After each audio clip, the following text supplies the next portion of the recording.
ನಂತರ ದನಿಗಳು ಹೀಗೆ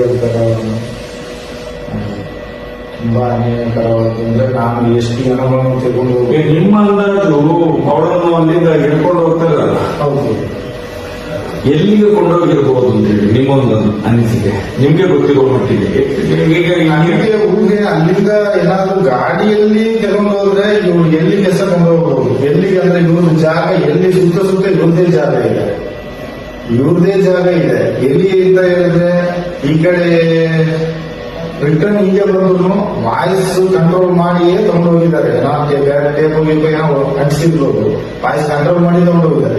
ಒಂದು ನಡಪಾದ್ರೆ ಹಾಗೆ ಬಾಬು ಬೆಟ್ಟದ ಒಂದು ಮಣ್ಣು ರಸ್ತೆ ಇದೆ, ಅದರಲ್ಲೇ ಹೋದ್ರೆ ಮೇಲೆ ತಿಳ್ಕೊಂಡು ಸೀದಾ ಹೋದ್ರೆ ಪ್ರೊಪ್ಪಲ್ಲಿ ಹೋಗಿ ಆಯ್ತು ಗೆಸ್ಟ್ ಹೌಸ್. ನಾನು ಈಗ ಜೈಲಿಗೆ ಅಲ್ಲಿ ಇಲ್ಲ ಅಂದ್ರೆ ಒಂದು ಗಾಡಿಯಲ್ಲಿ ಹಾಕೊಂಡು ತಗೊಂಡು ಹೋದ್ರೆ ಹಾಸ್ಪಿಟ್ಲೇ ಇರುವುದು, ನೇಚುರೋಪತಿ ಹಾಸ್ಪಿಟಲ್. ಒಳಗೆ ಹೋದ್ರೆ ಅದು ಏನು ಮಾಡ್ತಾರೆ, ಯಾವ ಜಾಗಕ್ಕೆ ಹೋಗ್ತಾರೆ ಎಲ್ಲ ಆಗುದಿಲ್ಲ. ಹಾಸ್ಪಿಟಲ್ ಒಳಗೆ ಏನು ಬೇಕಾದ್ರೆ ಆಗುದು, ಅದು ನಮಗೆ ಗೊತ್ತಲ್ಲ. ಮತ್ತೆ ಈ ಕಡೆ ತಗೊಂಡ್ರೆ ಇಲ್ಲಿ ಬೆಳದಲ್ಲಿ ಒಂದು ಇಟ್ಟಿಗೆ ಇದೆ, ಹಲವು ಇಟ್ಟಿಗೆ ಒಂದು ಇಟ್ಟಿಗೆ ಬೆಳಗ್ಗೆ ಭರತ್ ಅಂತ ಹೇಳಿದ್ರೆ ಅವರ ಕಿರಣ್ ರೆಡ್ಡಿ ಅವರ ಹೆಂಡತಿಯ ತಮ್ಮ ಅಂತ ಪಡುಬಿದ್ರೆ ಭರತ್ ಅಂತ ಕೇಬಲ್ ನೆಟ್ವರ್ಕ್ ಸಂಸ್ಥೆ. ಹೌದು ಅವರು ಸಾಯಂಕಾಲ ಟೈಮಿಗೆ ಮಾಡ್ಕೊಂಡು ಹೋಗ್ತಾರೆ. 3 ಗಂಟೆಯಿಂದ 4 ಗಂಟೆ ಬಂದು ಹೋಗ್ತಾರೆ. ಎಲ್ಲಿಗೆ? ಆ ನೇಚರ್ ಹಾಸ್ಪಿಟಲ್ ಬರ್ತಾರೆ. ಧರ್ಮಸ್ಥಳದಿಂದ ನಡ್ಕೊಂಡು ಬರುವಂಥದ್ದು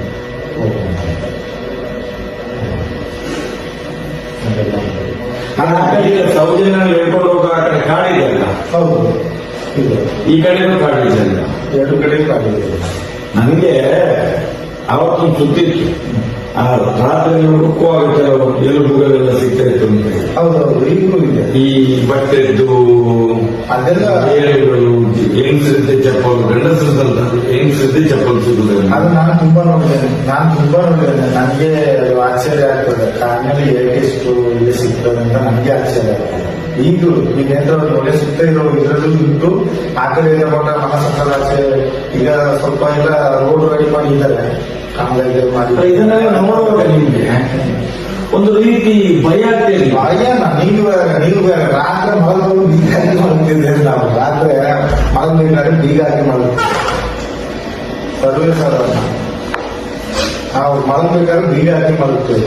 ನಾವೆಲ್ಲ ಇಲ್ಲಿ ಒಂದು ಹೆಣ ಎಲ್ಲ ಸುಳ್ಳಿಕ್ಕೆ ಹೋದ್ರೆ ನಮಗೆ ರಾತ್ರಿ ಬಂದು ಬರೋದಿಲ್ಲ ನಮಗೆ.